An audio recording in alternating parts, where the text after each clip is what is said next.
If you're Planned Parenthood and you're killing babies and then selling their body parts, where do you turn to hide the grisly facts? Go to a judge. Ask him to issue a restraining order against the people showing the films. Ignore the judge, David. Ignore the judge. Tell him to take his ruling back to the hot place where it came from. I'm Randall Terry. This is Voice of Resistance.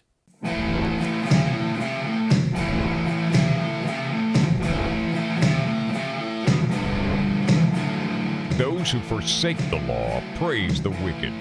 Those who uphold the law resist them. Welcome to the Voice of Resistance. Here's your host, Randall Terry. I have to laugh. I need the name, by the way. Give me the name of the judge, okay? Whispered in my ear at some point.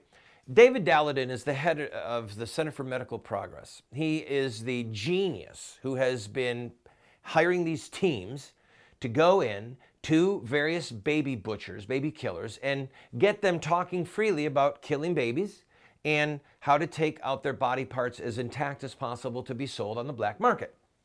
Now, before I go to the tin pot judge, and I have some words to say for this godless enemy of humanity, but it shows how sick we have become as a culture, that we are more upset about these doctors selling the baby's body parts than we are about them killing the baby. Are you following me?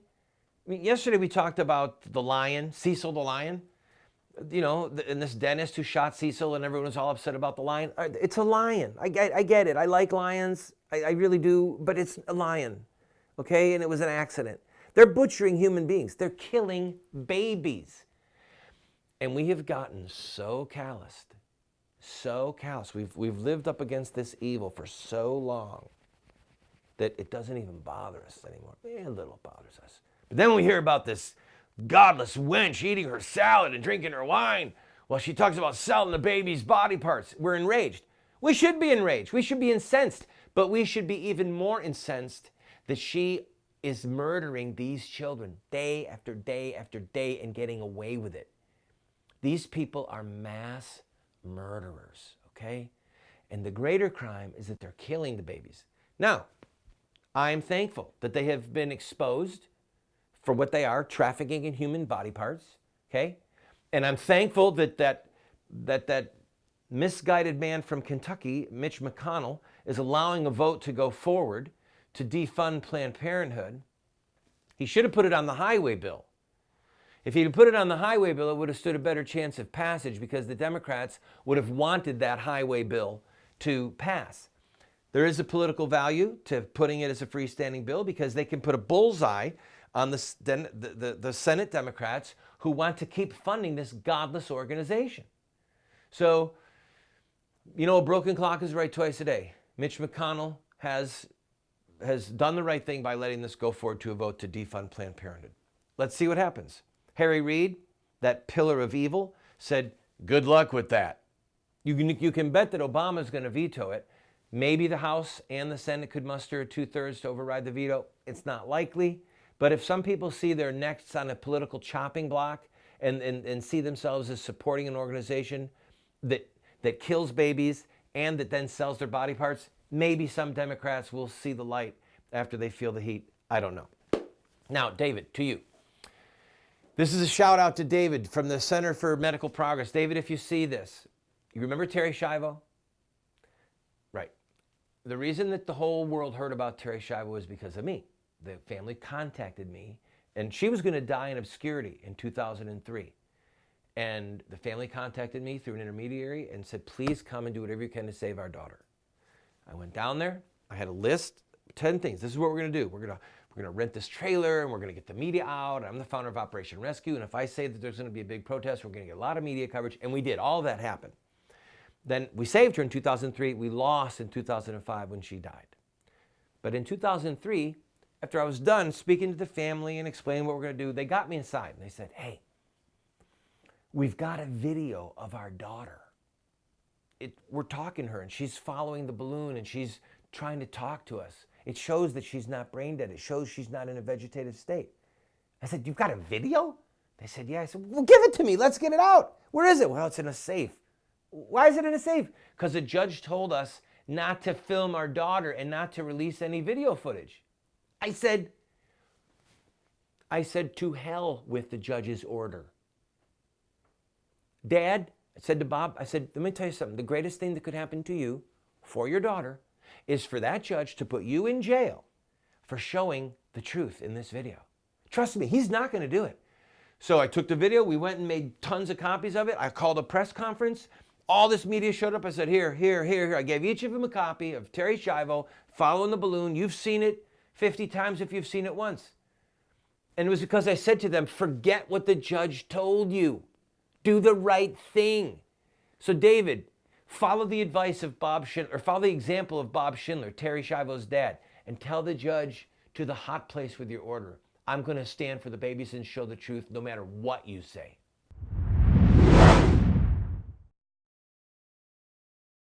Friend, we are in the middle of producing a 14-part epic television series called What Would Mohammed Do? Explaining Islam and ISIS to the West. I have a master's degree in international terrorism, and I have studied ancient Islamic texts for over a decade.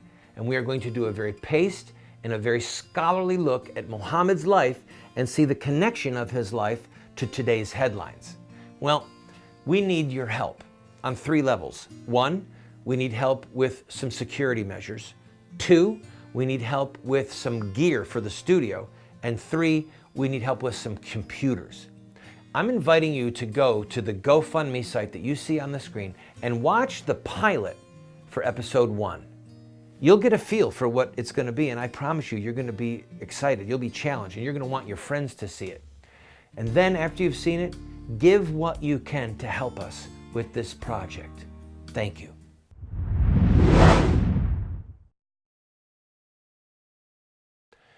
Okay, in the break we looked. We cannot find the name of the tin pot dictator in the Los Angeles Superior Court who told David at the Center for Medical Progress, David Dalladin, don't release any more videos. Look, the Los Angeles Superior Court? What is this, a traffic court?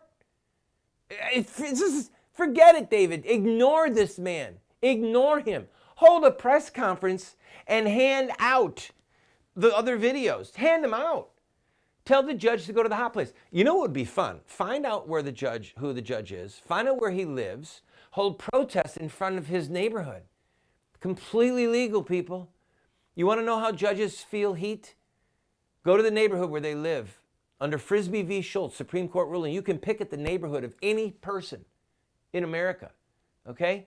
Public sidewalk, and say, tyrant judge lives here. Baby killing judge lives here. Nazi judge lives here. Ratchet it up.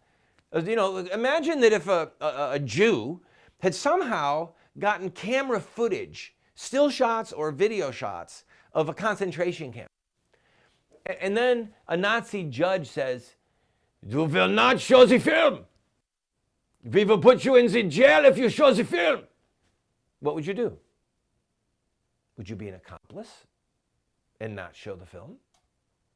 Or would you say, to the hot place with your order, Your Honor, I will show the film. I will show humanity, the barbarism of the Nazis. I beg the Center for Medical Progress, do the right thing and don't listen to your lawyers. If your lawyers are afraid, get new lawyers. Don't fall into the trap of listening to your lawyers. Oh, this kind of stuff makes me crazy, people. We're losing the culture because of fear. We're losing the battles because of fear. Now, I can tell you this, that David Dalladin is a courageous man. God love him. And I love the way he's doing it better than the way that I'm not doing it, okay? He's there. And Lila Rose, others like her who've gone in and exposed Planned Parenthood. I heard Rush say something. In fact, I emailed him last night. I heard Rush say something the other day that I thought was just so great because I've had this fight with conservatives for years. He said the Democrats don't win arguments based, and the liberals don't win arguments based upon facts or logic. It's all emotion, screaming and yelling, calling names, browbeating. But what they have is pathos, and they'll go in the streets and they will protest, and they will have rallies, and they will stir up the pot. Whereas conservatives, Christians, intellectuals, people who can actually think, people who read, know history, can have a logical discussion, can go from point A to point B to point C. They think that when they have had a cohesive discussion and that they've won the debate, that they have thereby fulfilled their duty. In other words, they're content to have a rock'em sock'em discussion, debate, confrontation, argument, whatever, and then go on their way like, okay, we've got the high ground because we won. I don't know. Obama seems to have won a lot, and he can't think his way out of a wet paper bag. Harry Reid, that pillar of evil, helped control the Senate for years. Now his lightweight twin, Mitch McConnell, is in the driver's seat. McConnell got something right with the Planned Parenthood, but don't trust McConnell. Don't trust Boehner. People are trying to throw Boehner out right now. Thank God for Congressman Weather from South Carolina, who's trying to have Boehner thrown out. See, this is action. This is courage. And when we were in the streets for any number of things, it was confrontation, courageous confrontation of evil and evildoers, of left-wingers, of baby killers, of God haters, of people promoting homosexual marriage, of the people kowtowing to Islam. It was courage to have a public confrontation that drove that issue into the news. When Obama was trying to pass Obamacare, which fight we lost, we disrupted the meeting with Howard Dean. We then held a sit-in at Nancy Pelosi's office and tore up copies of the bill, and people were getting arrested. It was mayhem. But the Wall Street Journal said, well, the fight is back on over abortion being in Obamacare, because we shut down the Howard Dean meeting, because we did the sit-in at Nancy Pelosi's office. In other words, it wasn't just words. It was because we were in their faces. We were in the streets. We were picking a fight. David Dalladin, Center for Medical Progress, is picking a fight. David, keep throwing punches, man. We'll cheer for you, and we'll do everything we can to protect your backside. And if you go to jail, then we'll make you into a hero and a martyr. We'll rue the day that he protected baby killers and put you behind bars for showing the truth.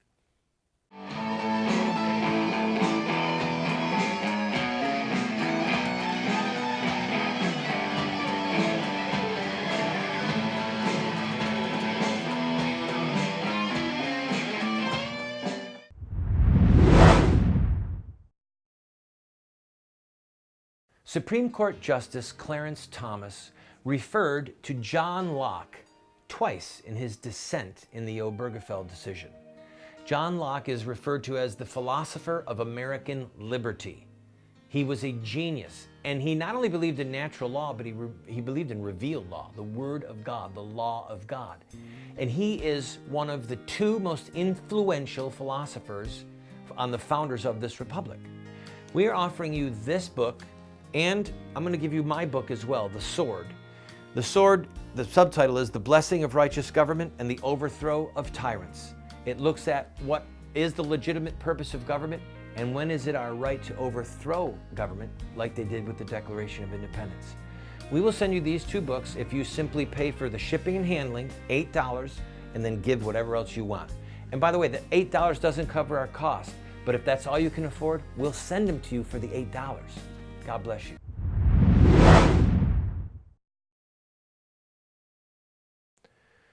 I often wonder if Obama's dad was a Shiite Muslim. Remember, Barack Hussein Obama. Hussein is the name of Muhammad's grandson who came through Ali. And Ali is who the Shiites believe should have been the next successor of Muhammad, the next caliph, and that all of the successors should have been from Ali, from a blood relative of Muhammad. That's what Shiites believe. And Hussein is a very popular name with Shiites. So we know that Barack's dad was a Muslim. Barack tells us that. But we don't know if Obama's dad was a Sunni Muslim or a Shiite Muslim. Now, the reason this matters is because Barack Hussein Obama just gave the largest gift to any Muslim people since the dawn of Islam. Literally. Now you think about this with me. two things that he did that are critical. One is he gave them $150 billion. He is releasing $150 billion with a B. These are sums of money that are so exorbitant, we can't even get our heads around them. It's bigger than the American budget when Reagan took office. I think the budget when Reagan took office was $100 billion for the whole federal government. Okay? He's releasing $150 billion to the number one state sponsor of terrorism in the world. Now, understand this. The number one sponsor economically of terrorism is Saudi Arabia. But it's not the government of Saudi Arabia. It's the families that make so much oil money, okay? So when you buy gas at the local station, and some of that, a portion of that gas comes from Saudi Arabia. That money goes to the Saudis, the House of Saud, the royal family and their relatives, like the Bin Laden group. And some of the more devout Orthodox Muslims, Sunni Muslims, take some of that money and they give it to various terrorist organizations, okay?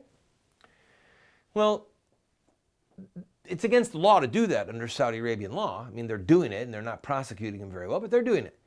But with Iran, this is a state sponsor of terrorism. From the coffers of the government, they're funding Hezbollah. They're funding Hamas, okay? So Obama just gave them the single largest gift in the history of Islam, Sunni or Shiite. But worse, far worse.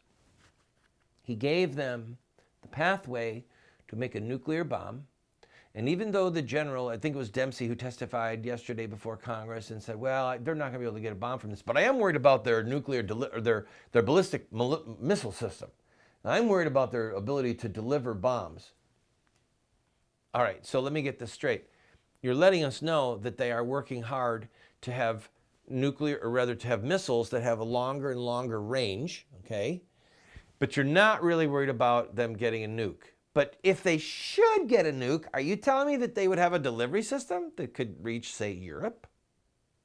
Are you saying that some of our allies in NATO could be targeted? Are you saying that maybe they could have a launch platform on a, say, a boat and launch a missile 100 miles off the coast of, say, New York?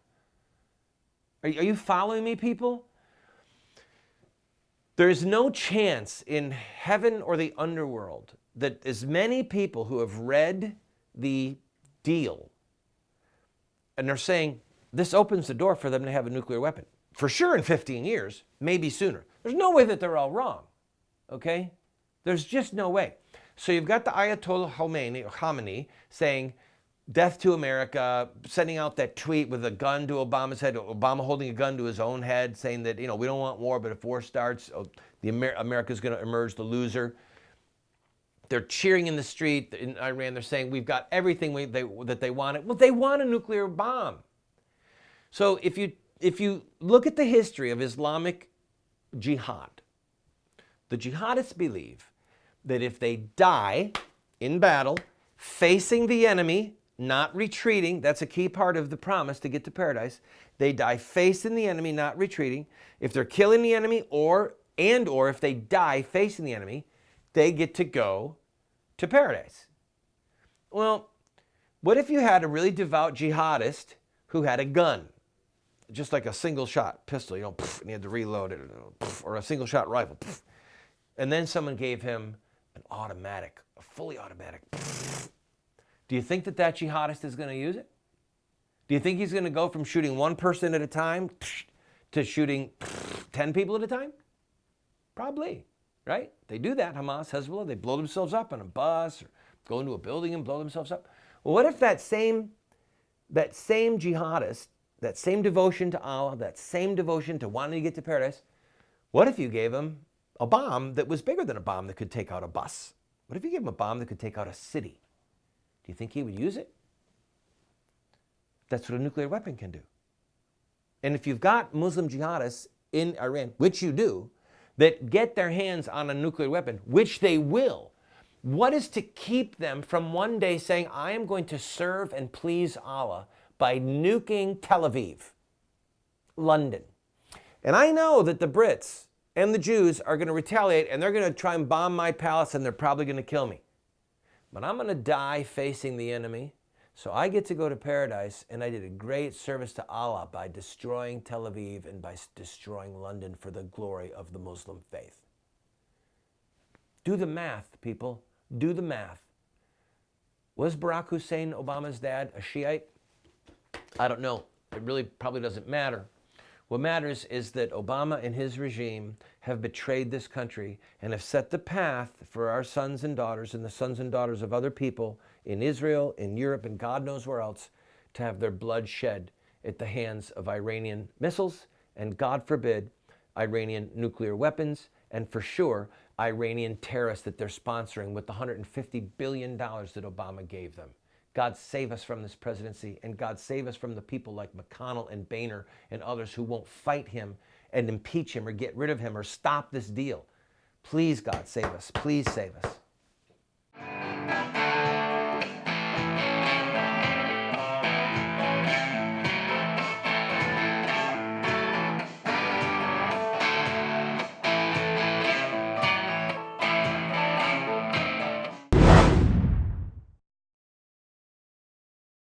Friend, this TV show represents a mission.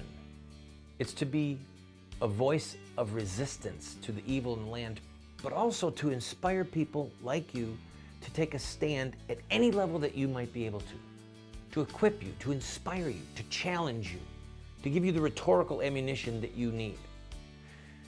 But we still have to pay bills. This program, as you know if you're a regular viewer, we don't spend a lot of time raising money. We don't spend a lot of time saying, oh, you need to buy this and we're going to run. No, we're bringing you a message, but we still have bills that we need to pay. I'm asking you, if you have been blessed by this show, to please go to our website or send a check to the address you see on the screen or call the phone number that you see on the screen and use your credit card and to give $50 or $100 or $500 just to help us meet our normal expenses. And we'll keep bringing you this hard-hitting show.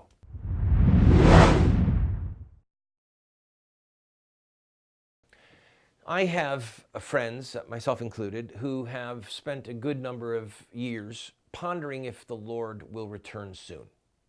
I cut my teeth in the early 80s believing that Jesus would come back in the early 80s or come back by 84 or 88.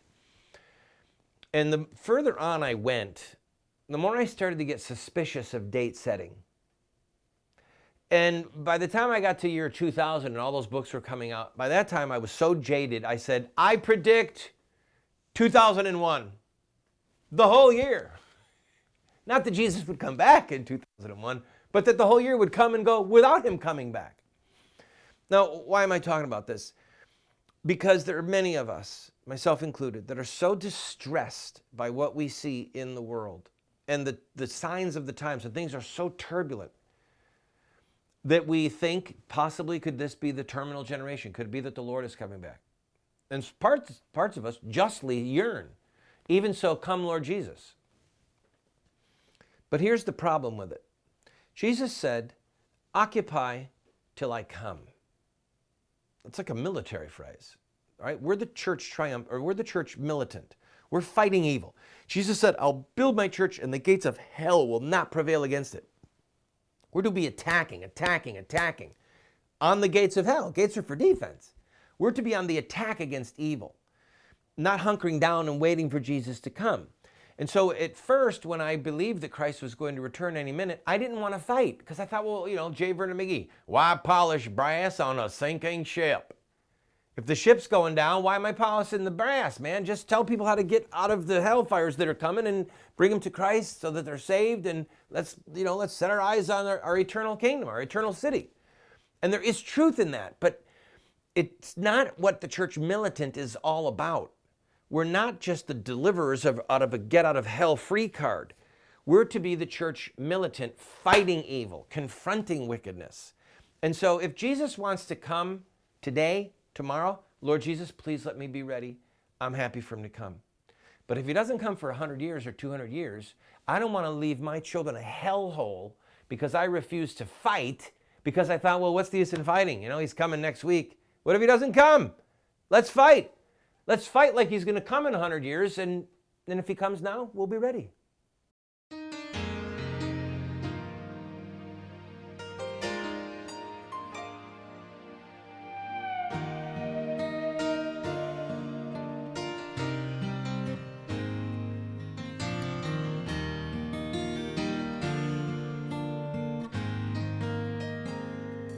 Mm-hmm.